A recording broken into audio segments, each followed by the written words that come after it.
Hello दोस्तों, ये मेरा वीडियो का सेकेंड पार्ट्स है। आप देख रहे हैं मिश्रा इलेक्ट्रिकल क्लासेस। मैं अब आपको 3 फेज मोटर के एचपी को वाट और वाट से किलो वाट और इसके फुल लोड पर एम्पियर निकालने के लिए बताऊंगा। जैसा कि आप देख रहे हैं, ये 3 फेज का एक मोटर है जिसमें ये फेज 1, फेज 2 और ये फेज 3 है।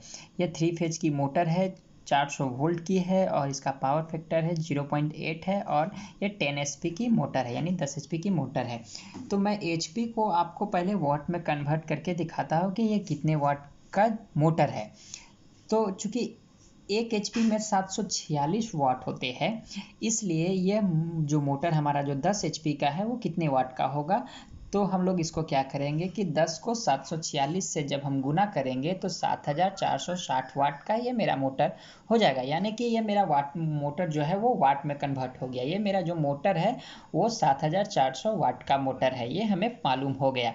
चूँकि हमको ये किलोवाट में निकालना है कि ये किलोवाट की कितने किलोवाट की मोटर है, यह जानने के लिए हमको क्या करना पड़ेगा कि वाट में किलोवाट से हमको क्या करना होगा, भाग करना होगा। चूँकि 1 किलोवाट में 1000 वाट होता है, तो 1000 वाट को जब हम भाग लगाएंगे 7460 में, तो हमारा जो ये निकल कर आएगा वो 7.46 किलोवाट का होगा, यानी 7.46 किलोवाट का जो ये मोटर होगा।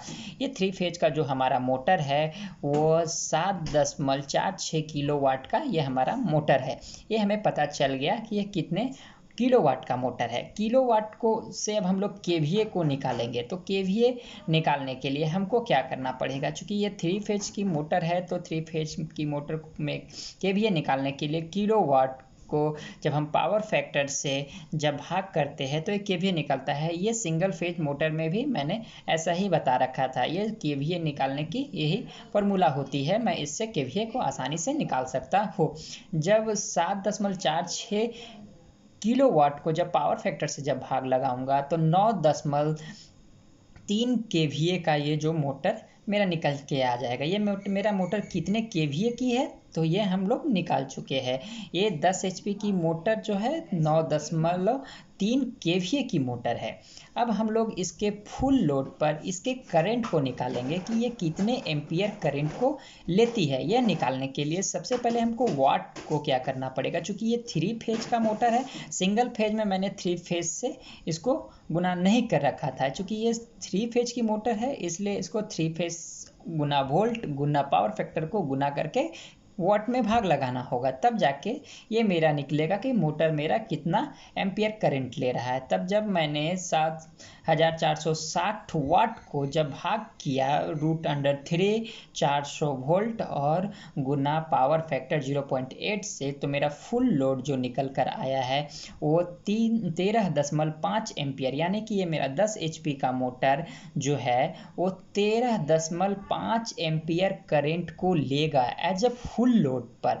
ये जब फुल लोड पर होगी तो इतना एम्पियर वो करंट को लेगा। अब हम लोग इसके केवीएआर को निकालेंगे। केवीएआर को निकालने के लिए हमको क्या करना पड़ेगा, जनरली हमको यहाँ पे किलोवाट गुना 1 माइनस पावर फैक्टर के स्क्वायर में जब हम भाग लगाएंगे पावर फैक्टर यानी 0.8 से, तो मेरा 5.6 केवीएआर का ये मोटर मेरा निकल कर आएगा। चूँकि केवीएआर कैपेसिटर की रेटिंग होती है तो हम केवीएआर इसलिए निकालते हैं ताकि जब ये मोटर जब चलेगी तो ये पावर फैक्टर को कम या बेसी करेगी। तो कम या बेसी ना हो, फेज के बीच में कोई डिफरेंस ना हो, इसके लिए हम इसमें कैपेसिटर को लगाते हैं। तो चूंकि कैपेसिटर को हमको लगाने के लिए क्या करना होगा, केवीएआर को निकालना होगा, इसलिए मैंने केवीएआर को निकालने के लिए बताया। आप देख सकते हैं कि 5.6 केवीएआर के हमको इसमें कैपेसिटर लगाना होगा। चूंकि हम लोग इतने रेटिंग के केवीए कोई कैपेसिटर को नहीं लगा सकते हैं, इसलिए हमको इसमें 3 कैपेसिटर को 1.5 केवीएआर कैपेसिटर को डेल्टा में कनेक्ट करके हमको इसमें लगानी होगी, तब जाके ये पावर फैक्टर को इम्प्रूव करके हमारे 3 फेज मोटर सिस्टम में रखेगी। ये थी मेरे 3 फेज मोटर का वीडियो। आप सिंगल फेज मोटर की वीडियो आप पहले देख चुके हैं, ये मेरा सेकेंड पार्ट्स था। धन्यवाद।